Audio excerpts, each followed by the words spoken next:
কোষ বিভাজন হয় তিন ধরনের: অ্যামাইটোসিস, মাইটোসিস এবং মিওসিস। অ্যামাইটোসিস হচ্ছে যারা নিম্ন শ্রেণীর প্রাণী তাদের হচ্ছে অ্যামাইটোসিস হয়, এবং যারা ধীরে ধীরে এভলিউশন হচ্ছে, বিবর্তন হচ্ছে, যত উন্নত হচ্ছে তত উন্নত ধরনের কোষ বিভাজন দেখা যাবে। উন্নত প্রাণীদের মাইটোসিস এবং মিওসিস দেখা যাবে।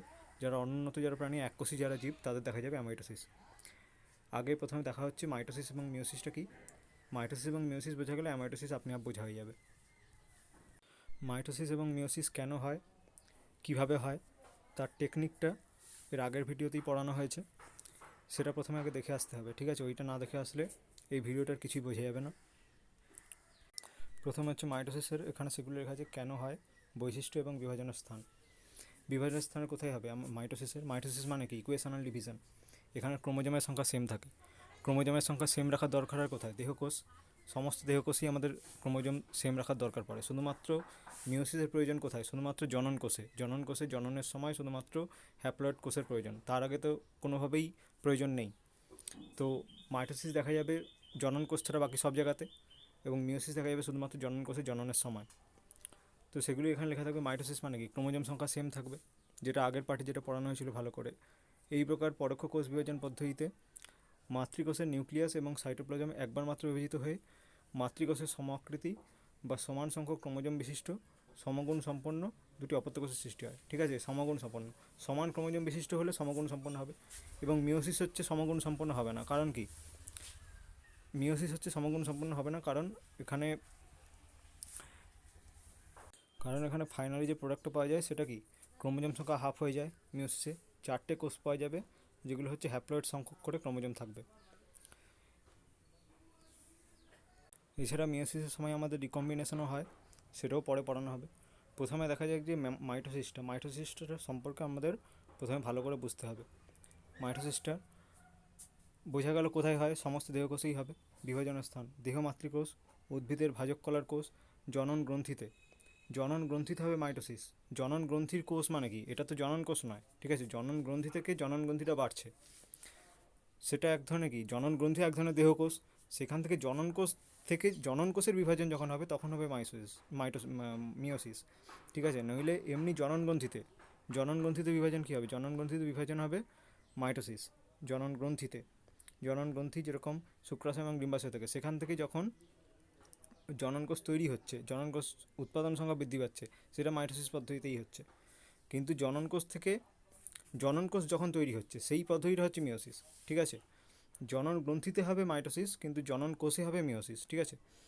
তারপর হচ্ছে বৈশিষ্ট্য। এখানে ক্রোমোজোম সংখ্যা সেম থাকে, এটা এক ধরনের পরোক্ষ কোষ বিভাজন পদ্ধতি। মাতৃকোষের নিউক্লিয়াস এবং সাইটোপ্লাজম একবার মাত্র বিভাজিত হয় এবং দুটি অপত্য কোষের সৃষ্টি হয়। অপত্যগুলির ক্রোমোজোম সংখ্যা এবং ক্রোমোজোমের প্রকৃতি মাতৃকোষের অনুরূপ হয়। মাতৃকোষের যে সংখ্যক ক্রোমোজোম থাকে অপত্য কোষেও সেই সংখ্যক ক্রোমোজোম থাকে।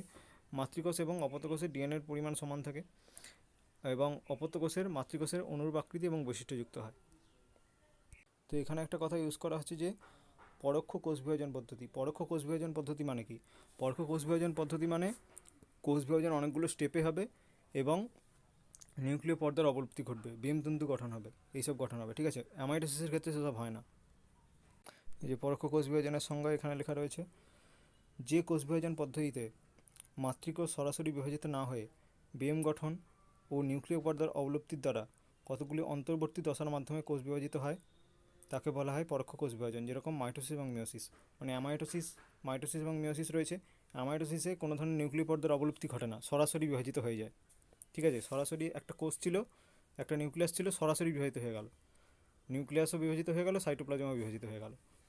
কোনো নিউক্লিয় পর্দার অবলুপ্তি ঘটলো না, কিছু ঘটলো না, কোনো ধরনের কোনো স্টেপের প্রয়োজন পড়লো না। কিন্তু আমাদের মাইটোসিস এবং মিওসিসে অনেকগুলো স্টেপ ওয়াইজ যেতে হবে। কোষচক্র রয়েছে, মানে কি? এরকম স্টেপ ওয়াইজ যেতে হবে। প্রথমে আমাদের কোষ তৈরি হবে, কোষ বাড়বে, জি1 ফেজ, তারপর সিনথেসিস ফেজে ডিএনএ রেপ্লিকেশন হবে, তারপর জি2 ফেজ হবে, তারপরে গিয়ে হবে মাইটোসিসের এম ফেজ। সেখানে আবার 4টে ধাপ রয়েছে: প্রোফেজ, মেটাফেজ, অ্যানাফেজ, টেলোফেজ, ঠিক আছে? মানে অনেকগুলো স্টেপ ওয়াইজ হবে, নিউক্লিয় পর্দার অবলুপ্তি ঘটবে। কিন্তু অ্যামাইটোসিসের ক্ষেত্রে কী হয়? অ্যামাইটোসিসের ক্ষেত্রে হয় যেটা নিম্ন প্রজাতির জীব যারা, মানে এককোষী জীব যারা, তাদের ক্ষেত্রে একটা কোষ, একটা নিউক্লিয়াস, ঠিক আছে? ডাইরেক্ট হচ্ছে ক্লিভেজ তৈরি হবে, ডাইরেক্ট এবং নিউক্লিয়াসেও ক্লিভেজ তৈরি হবে এবং সরাসরি এটা পরে বিভাজিত হয়ে যাবে। দুটো নিউক্লিয়াস তৈরি হয়ে যাবে এবং দুটো কোষে বিভাজিত হয়ে যাবে। কোনো ধরনের নিউক্লিয় পর্দার অবলুপ্তি ঘটবে না, কিছু ঘটবে না, ঠিক আছে। এটা কোনো স্টেপ ওয়াইজ হবে না, এটা হচ্ছে অ্যামাইটোসিসে হয়। তো সেই রকম হয় না আমাদের ক্ষেত্রে।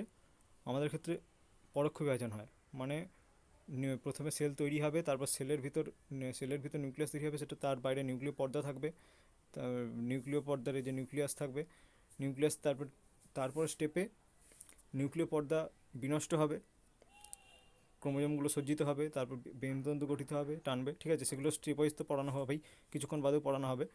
তো সেটাই বলা হচ্ছে আর কি, যে স্টেপ ওয়াইজ যখন হবে, নিউক্লিয় পর্দার অবলুপ্তি যখন ঘটবে সেটাকে বলে পরোক্ষ কোষ বিভাজন। এটা কাদের ক্ষেত্রে হবে? উন্নত যে কোষ বিভাজনগুলো, মানে মাইটোসিস এবং মিওসিসের ক্ষেত্রে হবে। তো মাইটোসিস কেন হয় বোঝা গেল, কোথায় হয় তার বৈশিষ্ট্য কী তাও বোঝা গেল। এরপর হচ্ছে মিওসিস। মিওসিস কী হবে? মিওসিসে কী পড়ানো হয়েছিল? মিওসিসে হচ্ছে আমাদের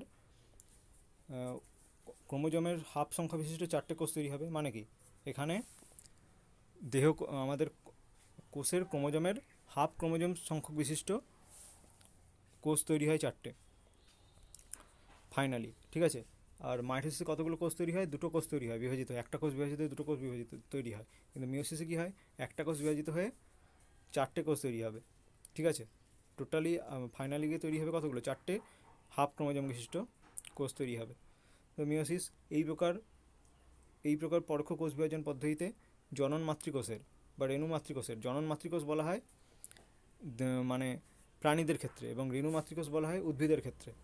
নিউক্লিয়াস এবং সাইটোপ্লাজম 2বার বিভাজিত হলেও ক্রোমোজোম 1বার বিভাজিত হয়, ফলে মাতৃকোষের অর্ধেক সংখ্যক ক্রোমোজোম বিশিষ্ট 4টি অপত্য কোষের সৃষ্টি হয়।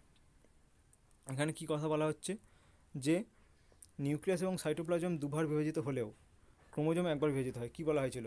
প্রথমে আমাদের একটা কোষ ছিল, সেখানে নিউক্লিয়াস ছিল, তারপর সেখান থেকে বিভাজিত হয়ে আর 2টো কোষ তৈরি করলো, যেখানে ক্রোমোজোম সংখ্যা হাফ হয়ে যাবে। এখানে যদি 2টো ক্রোমোজোম থাকে, তো এইখানে একটা ক্রোমোজোম চলে আসবে, এখানে একটা ক্রোমোজোম চলে আসবে, হাফ হাফ হয়ে গেল। তারপরের কোষ বিভাজন যখন হবে, সেইখানে ইকুয়েশনাল কোষ বিভাজন হবে, এখানে একটা আসবে, এখানে একটা আসবে, একটাই ছিল একটাই আসবে, ঠিক আছে। এখানে যে একটা ছিল, এই একটাই বিভাজিত হয়ে এখানেও একটা আসবে, এখানেও একটা আসবে, আবার এখানেও যে একটা আছে এটাও একটা আসবে, এখানেও একটা আসবে, ঠিক আছে। মানে কি ছিল? দুটো ছিল। এখানে সাইটোপ্লাজম কতবার বিভাজিত হলো? এটা একবার বিভাজিত হলো, এই যে এখান থেকে এখানে আসবার সময় একবার বিভাজিত হবে, আবার এখান থেকে এখানে আসবার সময় আরেকবার বিভাজিত হলো, 2বার সাইটোপ্লাজমের বিভাজন হলো। আবার নিউক্লিয়াসও 2বার বিভাজন হলো, এখান থেকে এখানে আসবার সময় একবার বিভাজন হলো, এই পার্টটাতে একবার বিভাজন হলো, আবার এই পার্টটাতে একবার বিভাজন হলো, ঠিক আছে। মানে 2বার নিউক্লিয়াস এবং সাইটোপ্লাজমের 2বার বিভাজন হলো। কিন্তু ক্রোমোজোম কবার বিভাজিত হলো? ক্রোমোজোম বিভাজিত হলো একবার। কারণ এখানে যদি 2টো ক্রোমোজোমই থাকে, তাহলে এইখানে যে এসছে, যেটা এখানে একটা এসছে, এখানে একটা এসছে, এটা কিন্তু কোনো ক্রোমোজোমের বিভাজন হয়নি, ঠিক আছে। জাস্ট একটা ক্রোমোজোম একটাতে চলে এসছে, আরেকটা ক্রোমোজোম একটা সাইডে চলে এসছে। এই সেকেন্ডেরটাতে শুধুমাত্র ক্রোমোজোমের বিভাজন ঘটেছে। বলা হয়েছিল যেটা এরকমভাবে ক্রোমোজোম থাকবে, যদি এরকমভাবে মেটাফেজ দিতে হবে, এই বরাবর কাটবে কখন? শুধুমাত্র এই স্টেজটাতে, ঠিক আছে। আর এই প্রথম পার্টটাতে কীরকমভাবে কাটবে? শুধুমাত্র জাস্ট দুটো যদি ক্রোমোজোম থাকে, একটা ক্রোমোজোম এই পাশে চলে যাবে, একটা ক্রোমোজোম এক পাশে চলে যাবে। তো মোটামুটি ক্রোমোজোমের বিভাজন হচ্ছে একবার। তো এটা আমাদের প্রথম ভিডিওতেই ভালো করে পড়ানো হয়েছিল, ঠিক আছে। প্রথম ভিডিওটা প্রয়োজন হলে আরেকবার দেখতে হবে, নইলে কিন্তু এটা কিন্তু এখানে ভালো করে বোঝানো হচ্ছে না কী বলা হলো এখানে।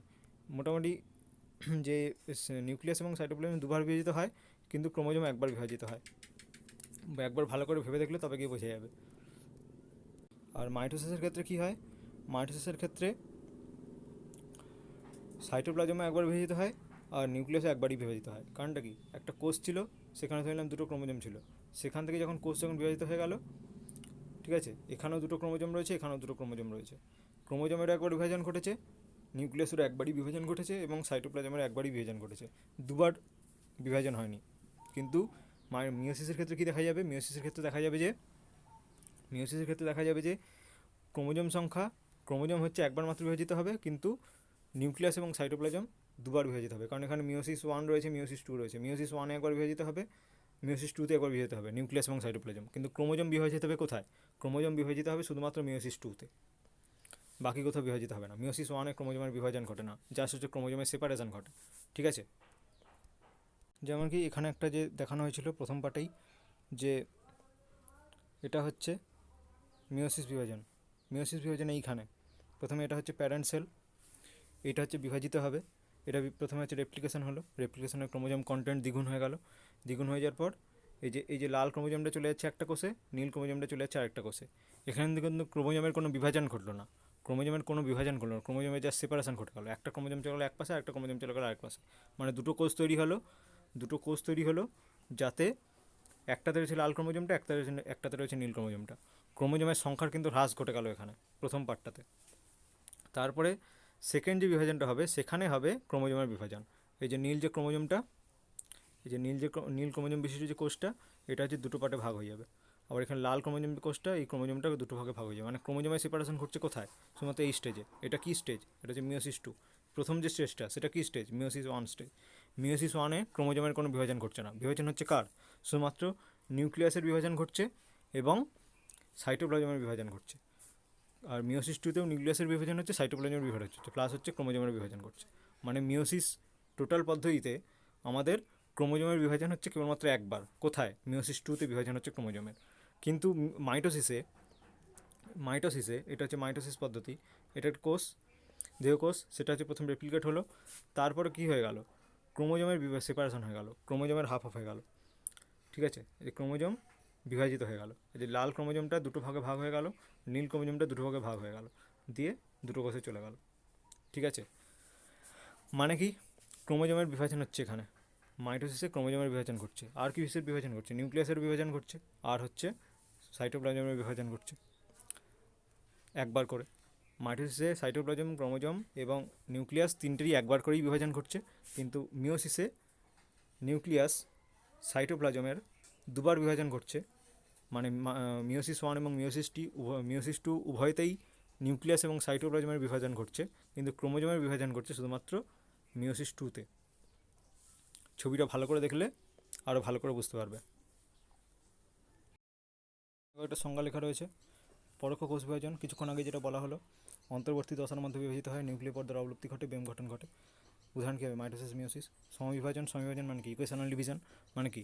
ক্রোমোজোম সংখ্যা সেম থাকবে। মাইটোসিস কোষ বিভাজনের মাধ্যমে উৎপন্ন অপত্য কোষ দুটির ক্রোমোজোম সংখ্যা, ডিএনএর পরিমাণ, গুণগত বৈশিষ্ট্য, আকার আকৃতি মাতৃকোষ অনুরূপ হয়। মাইটোসিস কোষ বিভাজনকে সমবিভাজন বলা হয়। ঠিক আছে, ক্রোমোজোম সংখ্যা সেম থাকছে, তাই জন্য মাইটোসিসকে সমবিভাজন বলা হচ্ছে। আর হ্রাস বিভাজন মানে কি? মিওসিসকে বলা হবে হ্রাস বিভাজন, কারণ ক্রোমোজোম সংখ্যা হাফ হয়ে যাচ্ছে। মিওসিস কোষ বিভাজন পদ্ধতিতে উৎপন্ন 4টি অপত্য কোষের ক্রোমোজোম সংখ্যা মাতৃকোষের ক্রোমোজোম সংখ্যার অর্ধেক হয়, সেই জন্য মিওসিস কোষ বিভাজনকে হ্রাস বিভাজন বলা হয়। মানে কি? ডিপ্লয়েড ছিল হ্যাপ্লয়েড হয়ে যাবে, ডিপ্লয়েড থেকে হ্যাপ্লয়েড হয়ে যাবে, সেটা কি? হ্রাস বিভাজন। একে হেটেরোটপিক কোষ বিভাজনও বলা হয়। হেটেরোটপিক কোষ বিভাজন, হেটেরোটাইপিক মানে হচ্ছে আলাদা, হোমো মানে হচ্ছে একই, হোমো মানে হচ্ছে সেম, হোমো কথাটার মানে হচ্ছে সেম, আর হেটেরো কথাটার মানে হচ্ছে ডিফারেন্ট। এখানে কি জনন কোষ যেটা, সেখান থেকে আলাদা কোষ তৈরি হচ্ছে, আলাদা ধরনের, ক্রোমোজোম সংখ্যা হাফ হয়ে যাচ্ছে, তাই না? এটা কি? এটা হচ্ছে হেটেরোটাইপিক, দুটো আলাদা ধরনের, মানে ক্রোমোজোম সংখ্যা হাফ হয়ে যাচ্ছে, তাই না? এটা হেটেরোটাইপিক। আর সমবিভাজনের ক্ষেত্রে হোমোটাইপিক, কারণ যে দুটো কোষ তৈরি হচ্ছে প্রথম কোষটা থেকে, সেটা একই ধরনের দেখতে, মানে কি ক্রোমোজোম সংখ্যা সেম। তারপর হচ্ছে আমাদের রয়েছে সেল সাইকেল। টোটাল সেলের যে পদ্ধতিটা, মানে কি?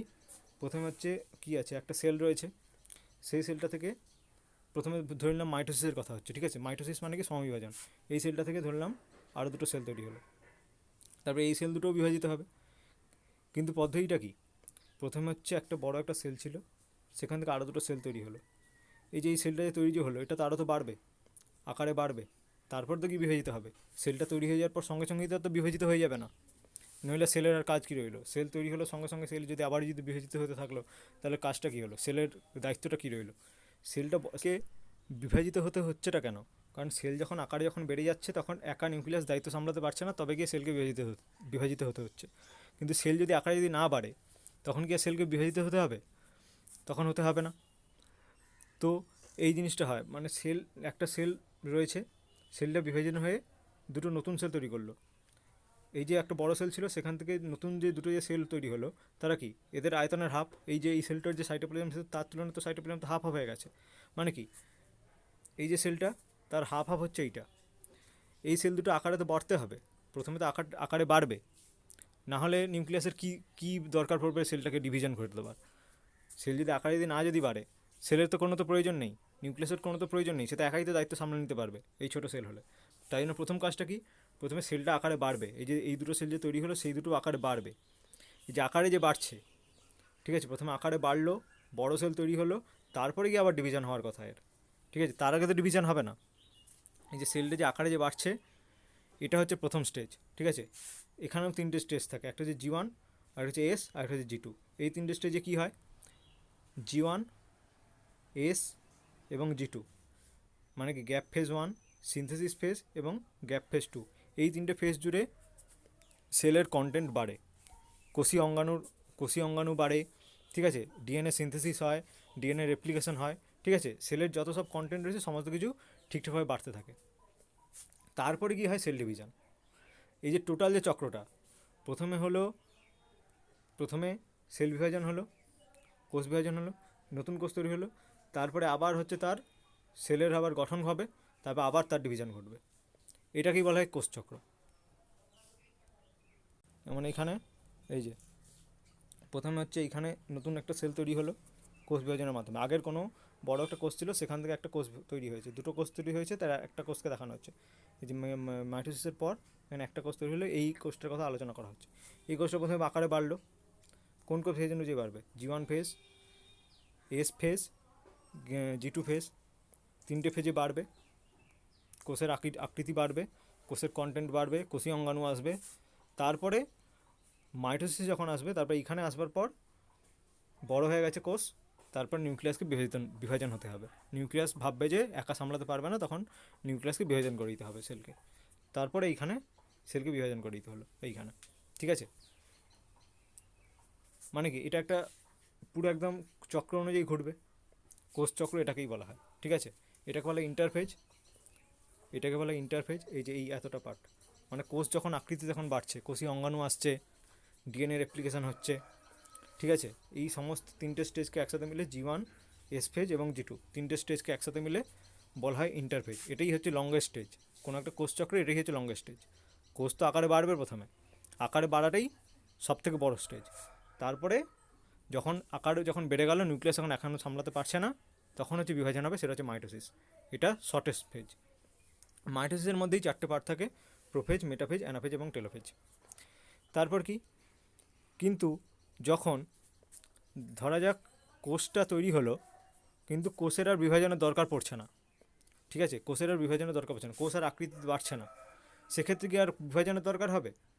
সেক্ষেত্রে বিভাজনের দরকার হবে না। যেরকম স্নায়ু কোষ, যেরকম হৃৎপিণ্ড তৈরি হয়ে গেছে, ঠিক আছে, মানুষের হৃৎপিণ্ড তৈরি হয়ে গেছে, হৃৎপিণ্ডের আকারে বাড়ানোর আর দরকার নেই, তখন কি হবে, হৃৎপিণ্ডের যে কোষগুলো, সেই কোষগুলোর স্টপ হয়ে যাবে, কোষ বিভাজন স্টপ হয়ে যাবে, সেই যে স্টপ যে হয়ে গেল সেটা জি ওয়ান স্টেজেই স্টপ হয়ে যাবে, এটাকে বলে জি জিরো স্টেজ, ঠিক আছে, গ্যাপ স্টেজ জিরো। মানে কি, জি জিরো স্টেজে যদি কোষ যদি চলে আসে, তখন আর তার আর এই স্টেজে আর আসতে পারবে না, এস স্টেজ আর জি টু স্টেজে আর আসবে না, এখানেই স্টপ হয়ে যাবে, মানে কোষ চক্র থেকে সেখান থেকে এসে বেরিয়ে গেল, আর এই রাউন্ডগুলো আর তার হবে না। প্রথমে কোষ তৈরি হলো, এখানে এসে কোষ তৈরি হলো, এখানে জি জিরো স্টেজে যদি আসে, তাহলে বুঝে নিতে হবে তার আর কোষ বিভাজন হবে না। এরকম অনেক ক্ষেত্রে হতে পারে, যেরকম স্নায়ুকোষ তৈরি হয়ে গেছে, তারপর আর তার কোষ বিভাজন হয় না, তারা কোন স্টেজে চলে যায়, জি জিরো স্টেজে চলে যায়, তাদের কোষ বিভাজনের দরকার নেই, ঠিক আছে। এইরকম ব্যাপার, এটাকেই বলে কোষচক্র। এটা সম্পর্কে এখন আমাদের জানতে হবে। কোষচক্র বলতে কী লেখা আছে সংজ্ঞা, একটি কোষ বিভাজনের পর কোষের বৃদ্ধি এবং পরবর্তী বিভাজনের শেষ পর্যন্ত সংঘটিত ধারাবাহিক ঘটনাবলীর পর্যায়ক্রমিক আবর্তন হলো কোষচক্র। যে কোষের বৃদ্ধি এবং পরবর্তী বিভাজন, তার শেষ পর্যন্ত টোটাল ঘটনাটা হচ্ছে কোষচক্র। এর কী কী স্টেজ রয়েছে কোষচক্রের পর্যায়? প্রথমে হচ্ছে ইন্টারফেজ স্টেজ, এখানে হচ্ছে জি ওয়ান ফেজ, মানে কি গ্যাপ ফেজ ওয়ান। তারপর হচ্ছে সিনথেসিস স্টেজ, সংশ্লেষ দশা, এখানেই হচ্ছে ডিএনএ ডুপ্লিকেশন হবে। তারপর G two stage, gap two stage, তারপর হচ্ছে এম স্টেজ বা মাইটোটিক দশা, ভাবে বিভাজন দশা। এই যে এখানে ছবি আঁকা রয়েছে, প্রথমে হচ্ছে জি ওয়ান স্টেজ, তারপর হচ্ছে এ স্টেজ, তারপর হচ্ছে জি টু স্টেজ, তারপর হচ্ছে এম স্টেজ। এই টোটাল স্টেজটা জি ওয়ান, এস এবং জি টু, জি ওয়ান, এস এবং জি টু, এই তিনটে স্টেজকে একসাথে বলা ইন্টারফেস স্টেজ। এটি হচ্ছে কোষচক্রের সব থেকে বড় স্টেজ।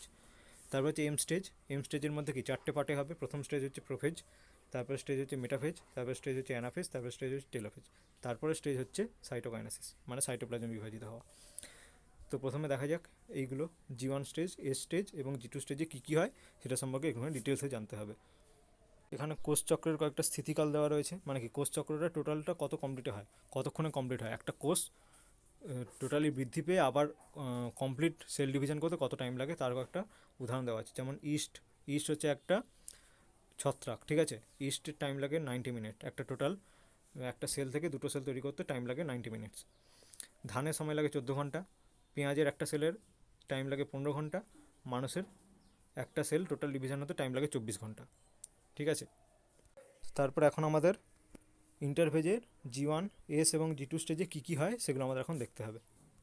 তো G1 স্টেজ, S স্টেজ এবং G2 স্টেজে কোষ ধীরে ধীরে তৈরি হবে। G1 স্টেজে কী হবে, কোষীয় অঙ্গাণুগুলো আসবে। কোষীয় অঙ্গাণু মানে কী তৈরি হবে, কোষীয় অঙ্গাণু কী থাকে এবং আমাদের ইউক্যারিওটিক কোষে mitochondria, chloroplast, Golgi body, ribosome, lysosome সমস্ত কোষীয় অঙ্গাণুগুলো তৈরি হবে। তারপর আরএনএও তৈরি হবে। আরএনএ যেমন mRNA, tRNA, rRNA মানে কি রাইবোনিউক্লিক অ্যাসিড, নিউক্লিক অ্যাসিড অনেক সংশ্লেষিত হবে। তবে ডিএনএ সংশ্লেষের জন্য প্রয়োজনীয় উৎসেচক এবং প্রোটিন সংশ্লেষিত হয়। কারণ ডিএনএ সংশ্লেষিত হবে কোথায়, এই স্টেজে হচ্ছে আমাদের ডিএনএ সংশ্লেষিত হয়, ডিএনএর সংশ্লেষিত হয়, ডিএনএর ডুপ্লিকেশন হয়। তাহলে আমাদের কী লাগবে, অনেক উৎসেচক লাগবে, অনেক প্রোটিন লাগবে। আমি কি বলেছিলাম প্রথম পার্টে যে পড়ানো হয়েছিল, প্রথমে কী হয়েছিল, প্রথমে হচ্ছে দেখা যাচ্ছিলো যে ক্রোমোজোমের কন্টেন্টের ডুপ্লিকেশন ঘটছে, কন্টেন্টের রেপ্লিকেশন ঘটছে। কন্টেন্টের রেপ্লিকেশন ঘটছে কীভাবে, নিশ্চয়ই নতুন নিউক্লিক অ্যাসিড আসছে, নতুন আরও নিউক্লিক অ্যাসিড আসছে, নতুন আরও প্রোটিন তৈরি হচ্ছে, তা না হলে রেপ্লিকেশন হচ্ছে কীভাবে, ঠিক আছে। ওই রেপ্লিকেশনটা হয় কোথায়, এই যে এখানে যে লেখা যে হয়েছিল প্রথমে যে কোষ ছিল সেখান থেকে দেখা যাচ্ছে রেপ্লিকেশন হয়ে ক্রোমোজোম কন্টেন্ট দ্বিগুণ হয়ে গেছে। এই যে ক্রোমোজোম কন্টেন্ট যে দ্বিগুণ যে হয়ে গেল, ক্রোমোজোম কন্টেন্টের দ্বিগুণ হচ্ছে কীভাবে, নিশ্চয়ই এখানে নিউক্লিক অ্যাসিড, প্রোটিন এগুলোর সংখ্যা সব দ্বিগুণ হয়ে যাচ্ছে। এবং দ্বিগুণ হওয়ার জন্য কী লাগবে, আমাদের নতুন নিউক্লিক অ্যাসিড তৈরি করতে হবে, নতুন আমাদের প্রোটিন তৈরি করতে হবে। এগুলো সব কোথায় তৈরি হয়, এই যে রেপ্লিকেশনটা যেটা হয়, এই যে রেপ্লিকেশন কথা যেটা বলা হয় সেটা হয় এ স্টেজে। তার মানে কী করতে হবে, নিশ্চয়ই এ স্টেজের আগে আমাদের তৈরি করে নিতে হবে নিউক্লিক অ্যাসিড, প্রোটিন, এগুলো সব। সেগুলো কোথায় তৈরি হয়, তাহলে আমাদের এই নিউক্লিক অ্যাসিড, নতুন প্রোটিন, নতুন আরএনএ এগুলো সব কোথায় তৈরি হবে, নিশ্চয়ই তৈরি করতে হবে G1 স্টেজে। তো সেটাই এখানে বলা হয়েছে যে G1 স্টেজে তৈরি হয়। এই যে বলা হয়েছে যে G1 স্টেজে ডিএনএ সংশ্লেষের জন্য প্রয়োজনীয় উৎসেচক প্রোটিন সংশ্লেষিত হয় এবং আরএনএও সংশ্লেষিত হয়, আরএনএ, ঠিক আছে। তারপর হচ্ছে G1 স্টেজের সংজ্ঞা হয়ে গেল, মানে কি কোষীয় অঙ্গাণু তৈরি হলো, আরএনএ ডিএনএ সংশ্লেষের জন্য আমাদের যে প্রয়োজনীয় উৎসেচক প্রোটিন এগুলো সব তৈরি হলো। তবে এই স্টেজে কি মেন জায়গায় চলে এসেছি আমরা, এখন আমাদের রেপ্লিকেশন করতে হবে।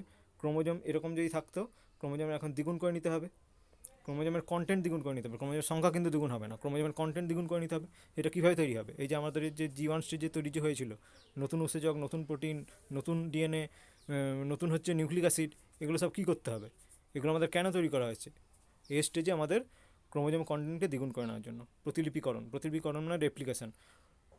প্রতিলিপিকরণ বলতে গিয়ে ডিএনএ সংশ্লেষিত হয়, ফলে কী হয়, নিউক্লিয়াসে ডিএনএর পরিমাণ দ্বিগুণ হয়ে যায়, ডিএনএর পরিমাণ দ্বিগুণ হয়ে যায়। এই যে G1 স্টেজে যেসব তৈরি হয়েছিল সেসব কাজে লেগে আমাদের এ স্টেজে এসে রেপ্লিকেশন করে দিলাম। রেপ্লিকেশন করা মানে একটা বিশাল বড় কাজ কমপ্লিট করে ফেললাম, 2C থেকে 4C হয়ে গেল। 2C মানে সি মানে হচ্ছে ক্রোমোজোমাল কন্টেন্ট, ঠিক আছে, ক্রোমোজোমাল কন্টেন্ট 4C হয়ে গেল, মানে কি দ্বিগুণ হয়ে গেল। ক্রোমোজোমের সংখ্যার কিন্তু কোনো পরিবর্তন হয়নি। ক্রোমোজোম যদি 46টা থাকে, এই স্টেজের পরেও ক্রোমোজোম সংখ্যা 46ই থাকবে, শুধুমাত্র ক্রোমোজোম কন্টেন্টটা দ্বিগুণ হয়েছে, ঠিক আছে। 2C যদি ক্রোমোজোম কন্টেন্ট হয়, ক্রোমোজোম কন্টেন্ট হয়ে গেছে 4C, মানে প্রতিটা ক্রোমোজোমের ক্রোমোজোম কন্টেন্ট দ্বিগুণ হয়ে গেছে, ক্রোমোজোম কন্টেন্ট দ্বিগুণ হয়ে গেছে। এরকমভাবে ছবি আঁকছি মানে কিন্তু এরকম নয় যে ইন্টারফেজে ক্রোমোজোমকে এরকম দেখতে হয়, ক্রোমোজোমকে এরকম দেখতে হয় শুধুমাত্র মেটাফেজ স্টেজে, এটা আগেও বলা হয়েছে, আমরা জাস্ট বোঝাবার জন্য এখানে এরকমভাবে দেখাচ্ছি। ক্রোমোজোম কিন্তু এরকম মোটেই দেখতে নয়, ইন্টারফেজ স্টেজে কিন্তু ক্রোমোজোম মোটেই এরকম দেখতে হয় না, ক্রোমোজোম এরকম দেখতে হয় শুধুমাত্র মেটাফেজ স্টেজে, এটা আগেও বলা হয়েছিল, একদম প্রথম ভিডিওতেও যেটা বলা হয়েছিল। তো এই স্টেজে আর কী হয়, প্রথম কাজ হয়ে গেল প্রতিলিপিকরণ, ডিএনএ রেপ্লিকেশন। তারপর যে হিস্টোন প্রোটিন এবং অল্প পরিমাণ আরএনএও সংশ্লেষিত হয়। হিস্টোন প্রোটিন কেন তৈরি করতে হয়, হিস্টোন প্রোটিন আমাদের কী কাজে লাগে, এই যে ক্রোমাটিন তন্তু যখন দ্বিগুণ যখন হয়ে গেল, ক্রোমাটিন তন্তু কী হবে, পাক খাবে, ক্রোমাটিন তন্তু পাক খাবে, তবে গিয়ে তো ক্রোমোজোম তৈরি করবে। ক্রোমাটিন তন্তু হিস্টোন প্রোটিনের পাক খাবে, তবে গিয়ে তো ক্রোমোজোম তৈরি হবে। এছাড়া অল্প পরিমাণ আরএনএও সংশ্লেষিত হয়। প্রতিটি ক্রোমোজোমে দুটি করে ক্রোমাটিড বিশিষ্ট হয়, যেটা বলা হয়েছিল, দুটো করে ক্রোমাটিড বিশিষ্ট হবে। তারপর এই যে একটা ক্রোমাটিড ছিল সেটা দুটো ক্রোমাটিড হয়ে গেল, ঠিক আছে। তারপরে হচ্ছে সেন্ট্রোমিয়ারের উভয় পাশে কাইনেটোকর গঠিত হয়, ঠিক আছে, মানে ক্রোমোজোমের গঠন ধীরে ধীরে তৈরি হচ্ছে, প্রথমে আমাদের ক্রোমোজোম G1 স্টেজে ক্রোমোজোম তৈরির জন্য প্রয়োজনীয় পদার্থ তৈরি হলো, ক্রোমাটিন তন্তু তৈরির জন্য, নতুন ক্রোমাটিন তন্তু তৈরির জন্য যে এই স্টেজে এসে ডিএনএ রেপ্লিকেশন হয়ে গেল। তারপর কী হলো, ক্রোমাটিড একদম ভালোভাবে পাক খেতে শুরু করে দিল, হিস্টোন প্রোটিন চলে এলো, দিয়ে তাকে জড়িয়ে হচ্ছে কাইনেটোকর চলে এলো।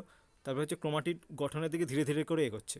ক্রোমাটিড গঠনের ক্রোমোজোমের মেন গঠনের দিকে ধীরে ধীরে এগোচ্ছে। সেটা কোথায় গিয়ে সম্পূর্ণতা লাভ করবে? সেটা সম্পূর্ণতা লাভ করবে মেটাফেজে এসে একেবারে জড়ো লেগে যাবে, এবং ওই স্টেজেই যখন আমরা অনুবীক্ষণিক যন্ত্র দ্বারা দেখি তখন হচ্ছে আমরা ভালো করে দেখতে পাই। তো এ স্টেজ বোঝা গেল। এ স্টেজে আমাদের কী কী হয়? ডিএনএ রেপ্লিকেশন হয়, এছাড়া ধীরে ধীরে গঠিত হয়, যে সেন্ট্রোমিয়ারের উভয় পাশে কাইন্ডার কর গঠিত হলো। তারপরে জি টু স্টেজে কী হবে? এস ফেজের পরে আসবে জি টু স্টেজে আরও কিছু তৈরি হয়, আরও কিছু কোষীয় অঙ্গাণু। জি টু স্টেজ মানে হচ্ছে অ্যাকচুয়ালি কোষীয় অঙ্গাণুগুলোর বিভাজন হতে শুরু করে দেবে। কোষীয় অঙ্গাণুগুলোর বিভাজন হতে শুরু করে দেবে, ঠিক আছে? আমাদের নিউক্লিয়াসের বিভাজন হয়নি এখনও, কিন্তু কোষীয় অঙ্গাণুগুলো ধীরে ধীরে বিভাজিত হতে শুরু করে দেবে। মানে কি? মাইটোকন্ড্রিয়া, ক্লোরোপ্লাস্ট, সেন্ট্রোজোম ইত্যাদি কোষীয় অঙ্গাণু বিভাজিত হয়। যে সেন্ট্রোজোম বিভাজিত হয়, সেন্ট্রোজোম বিভাজিত হয় কেন? সেন্ট্রোজোম বিভাজিত যদি হয় তাহলে কোষ বিভাজনই হবে না। সেন্ট্রোজোম দুপাশে এসে বেমতন্তু তৈরি করবে, ঠিক আছে? সেন্ট্রোজোম বিভাজিত না হলে তো এটা তো হবে না। মানে কি? সেন্ট্রোজোমকে আমাদের বিভাজিত হতে হলো। সমস্ত কোষীয় অঙ্গাণুগুলো অ্যাকচুয়ালি বিভাজিত হবে এই জি টু স্টেজে, ঠিক আছে? কোষীয় অঙ্গাণুগুলো সব বিভাজিত হতে শুরু করে দিল। তারপরে কিছু পরিমাণ আরএনএ এবং প্রোটিন সংশ্লিষ্ট হয়, ঠিক আছে? আরএনএ এবং প্রোটিন কিছুটা সংশ্লিষ্ট হয় এখানে। কোষের এবং নিউক্লিয়াসের আকার এবং আয়তন বৃদ্ধি পায়। তো দেখাই যাচ্ছে কোষ তো ধীরে ধীরে আকার তো বাড়বে, এবং নিউক্লিয়াসও ধীরে ধীরে ক্রোমাটিড সমস্ত কিছু ভালোভাবে জোড়ো খাচ্ছে, আরএনএ কিছু নতুন তৈরি হলো, বলে আয়তন ধীরে ধীরে বাড়তেই থাকছে। তারপরে যে সিডিকে প্রোটিন সংশ্লিষ্ট হয়, সিডিকে প্রোটিন মানে কি? সিডিকে মানে হচ্ছে সাইক্লিন ডিপেন্ডেন্ট কাইনেজ নামক প্রোটিন সংশ্লিষ্ট হয়, যা ডিএনএ এবং হিস্টোন প্রোটিনের সংযোগ ঘটিয়ে ক্রোমোজোম গঠনের সূচনা করে, ঠিক আছে? ধীরে ধীরে তৈরি হচ্ছে, হিস্টোন প্রোটিনের সঙ্গে নিউক্লিক অ্যাসিড জোড়ো খাবে, তবে গিয়ে তো ক্রোমোজোমের দিকে এগোবে। তো সেই জিনিসটা সিডিকে প্রোটিন সংশ্লিষ্ট হয়, ওটাই হচ্ছে আমাদের মেন কাজে লাগে, হিস্টোন প্রোটিনের সঙ্গে সংযোগ ঘটিয়ে ক্রোমোজোমের গঠনের সূচনা। তারপর হচ্ছে কিছু কিছু ডিএনএ অণুর মেরামতো ঘটে, ক্ষতিগ্রস্ত ডিএনএ অণু। তারপরে চলে আসবে, তারপরে জি টু স্টেজের কাজ শেষ হয়ে গেল, মানে আমাদের কোষ গঠন একদম কমপ্লিট হয়ে গেল। এবং কিছু কিছু জিনিস ভাঙতেও শুরু করে দিয়েছে।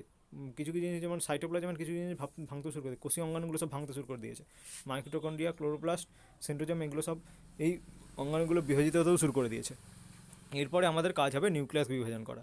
এবারে এই যে নিউক্লিয়াসকে বিভাজন করা হচ্ছে, এটাই হচ্ছে কোথায় হবে? মাইটোসিস স্টেজে হবে, এমস দশা। ওখানে 4টে পার্ট রয়েছে: প্রোফেজ, মেটাফেজ, অ্যানাফেজ, টেলোফেজ। তো এম ফেজে কী হবে? এম ফেজে হবে এটি কোষ বিভাজনের দশা। দুটি পর্যায়ে সম্পন্ন হয়: ক্যারিওকাইনেসিস এবং সাইটোকাইনেসিস। ক্যারিওকাইনেসিস মানে কি? নিউক্লিয়াসের বিভাজন। তবে সাইটোকাইনেসিস মানে কি? সাইটোপ্লাজমের বিভাজন। প্রথমে হচ্ছে এটা হচ্ছে কোষ, এটা হচ্ছে নিউক্লিয়াস। প্রথমে হচ্ছে নিউক্লিয়াস বিভাজন হয়ে এরকম দুটো নিউক্লিয়াস তৈরি করবে। সাইটোপ্লাজম এখন একরকম রয়েছে, তো সাইটোপ্লাজম দুটো ভাগে বিভাজিত হয়ে গিয়ে দুটো আলাদা আলাদা কোষ তৈরি করে দেবে, ঠিক আছে? যে প্রথম পার্ট নিউক্লিয়াসের যে বিভাজন যে হলো, এটাকে বলা হবে নিউক্লিয়াস বিভাজন হয়ে দুটো আলাদা নিউক্লিয়াস তৈরি করলো, এটাকে বলা হবে ক্যারিওকাইনেসিস। এটা হচ্ছে প্রথম পার্ট। এই পার্টটা হবে কোন 4টে স্টেজে? প্রোফেজ, মেটাফেজ, অ্যানাফেজ, টেলোফেজে এই পার্টটাই হবে, যে আমাদের হচ্ছে নিউক্লিয়াসকে আমাদের ভাঙতে হবে, নিউক্লিয়াসকে আমাদের দুটো পার্ট করতে হবে, এটাকে বলে ক্যারিওকাইনেসিস। তারপরে হচ্ছে সাইটোপ্লাজমকে ভেঙে দেওয়া। সাইটোপ্লাজম এরকম ছিল, এটা হচ্ছে সাইটোপ্লাজম ভেঙে গিয়ে দুটো সাইটোপ্লাজম তৈরি করে নেবে। এই যে দুটো ভাগে ভাগ গেল, দুটো নিউক্লিয়াস ভাগ গেল, তোমার দুটো কোষ তৈরি হয়ে গেল, ঠিক আছে? তো এটা হচ্ছে কি আমাদের ক্যারিওকাইনেসিস এবং সাইটোকাইনেসিস পর্যায়ে। এম পেজের হচ্ছে দুটো স্টেজ: ক্যারিওকাইনেসিস এবং সাইটোকাইনেসিস। এবং ক্যারিওকাইনেসিসের হচ্ছে 4টে পার্ট: প্রোফেজ, মেটাফেজ, অ্যানাফেজ এবং টেলোফেজ। তো হচ্ছে karyokinesis prophase, metaphase, anaphase, telophase দশার মাধ্যমে সম্পন্ন হয়, ফলে দুটি অপত্য নিউক্লিয়াস তৈরি হয় এবং সাইটোপ্লাজমের বিভাজন হয়। সাইটোপ্লাজমের বিভাজন দ্বারা অপত্য কোষের সৃষ্টি হয়। এটা কি বলা হয়? সাইটোকাইনেসিস বলা হয়। সাইটোপ্লাজমের বিভাজন দ্বারা অপত্য কোষের সৃষ্টি, এটা হচ্ছে সাইটোকাইনেসিস। এবং ক্যারিওকাইনেসিস মানে হচ্ছে নিউক্লিয়াসের বিভাজন। তবে আরও একটা কথা এখানে লেখা রয়েছে যে কোষচক্রকে নিয়ন্ত্রণ করে কে? কোষচক্রের নিয়ন্ত্রক পদার্থ হচ্ছে সিডিকে কোথায় তৈরি হয়েছিল? সিডিকে তৈরি হয়েছিল জি টু স্টেজে আমাদের সিডিকে সংশ্লিষ্ট হয়, যে সিডিকে নামক প্রোটিন হয়। এটা অ্যাকচুয়ালি কী করে? কতটা এটা হচ্ছে সমস্ত শর্ত ফিল আপ হয়েছে কিনা সেটা দেখে। নির্দিষ্ট শর্ত পূরণ না হলে বা নিয়ন্ত্রক পদার্থের অনুপস্থিতিতে কোষচক্রের যে বিন্দুতে কোষ বিভাজন অগ্রগতি বন্ধ হয়ে যায় তাকে বলা হয় চেক পয়েন্ট।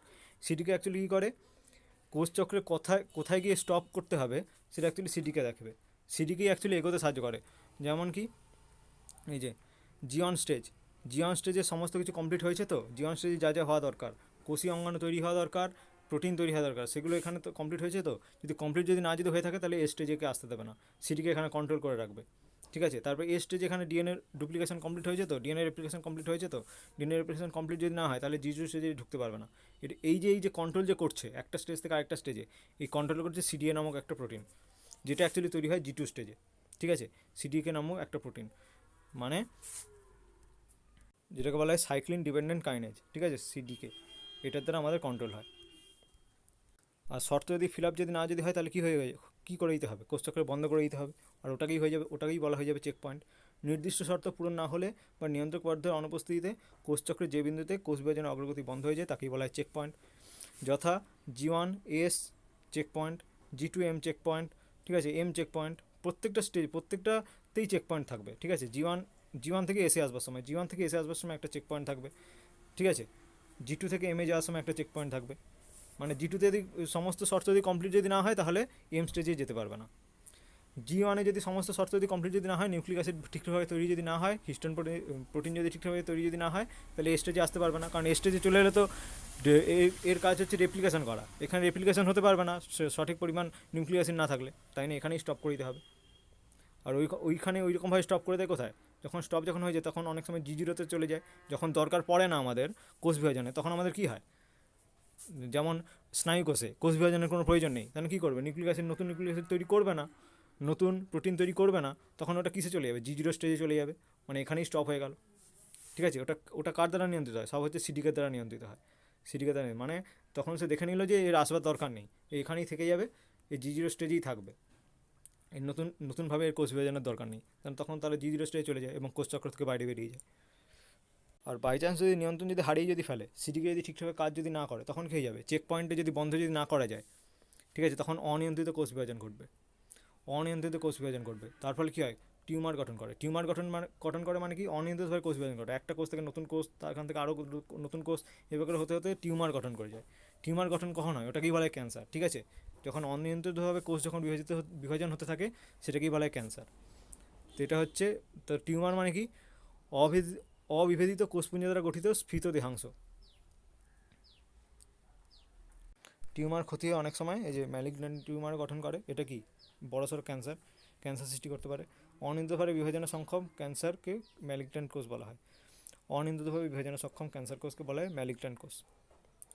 সঠিকভাবে সংজ্ঞাটা এখানে দেওয়া নেই, তবু এখানে সংজ্ঞা দেওয়া আছে, মানে এখানে এইভাবে করে পড়তে হবে, ঠিক আছে। ম্যালিগন্যান্ট কোষ মানে অ্যাকচুয়ালি যেই ক্যান্সার হচ্ছে রক্তের মাধ্যমে ছড়াতে পারে, যেমন এখানে একটা টিউমার হয়ে রয়েছে, রক্তের মাধ্যমে আলাদা জায়গায় যদি এর একটা কোষ যদি চলে যদি যায়, তখন সেখানে গিয়েও সে আর একটা নতুন টিউমার গঠন করে দিতে পারে, এটাকে বলে ম্যালিগন্যান্ট ক্যান্সার, ঠিক আছে। আরেক ধরনের ক্যান্সারও হয়, বেনজিন ক্যান্সার বলা হয়, সেটা হচ্ছে একটা জায়গাতেই স্থির থেকে যায়, রক্তের মাধ্যমে ছড়াতে পারে না। তো এখানে সংজ্ঞাটা জাস্ট ছোটো করে দিয়ে দেওয়া আছে আর কি, অনিয়ন্ত্রিতভাবে বিভাজনে সক্ষম ক্যান্সার সৃষ্টিকারী কোষকে ম্যালিগন্যান্ট কোষ বলা হয়। তারপর হচ্ছে মেটাবলিক ফেজ কাকে বলা হয়, মেটাবলিক ফেজ মানে হচ্ছে ইন্টারফেজকেই বলা হয়, মানে এখানে নতুন নতুন কোষীয় অঙ্গ সব তৈরি হচ্ছে। ইন্টারফেজ দশায় কোষে বিভিন্ন জৈবিক পদার্থ সংশ্লেষিত হয়, কোষের নিউক্লিয়াসে বিপাকীয়ভাবে অত্যন্ত সক্রিয় থাকে, ফলে কোষের আকার এবং আয়তন দ্বিগুণ হয়, সেজন্য ইন্টারফেজ দশাকে মেটাবলিক ফেজ, এবং ইন্টারফেজ দশায় নিউক্লিয়াসকে মেটাবলিক নিউক্লিয়াসও বলা হয়।